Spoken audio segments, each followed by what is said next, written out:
25th of February, 2024, in protest against a US-sponsored genocidal war, as bombs were falling and exploding all around, burning up the bodies of the children on the ground, huddling in tents and just waiting to die. This young man could no longer stand to hear the cries.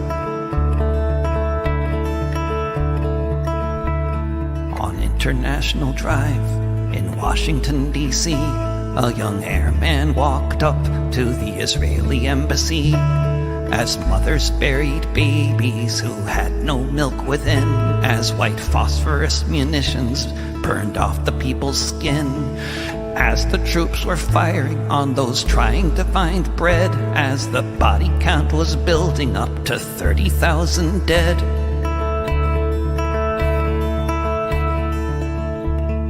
Dressed in his fatigues, there on Embassy Row, he announced into the camera this was where he'd meant to go, an act of desperation and one designed to share the horrors of the crimes being committed over there, like a mirror to the world, so no one could look away from what's happening in Gaza every minute of each day.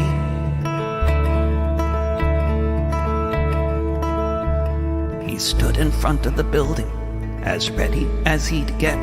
He put his phone down so he could live stream it on the net.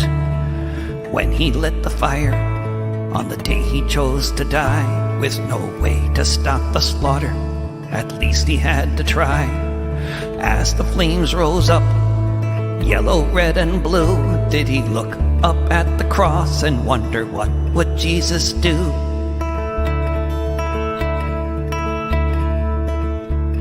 The Secret Service came to point a gun at Aaron's face.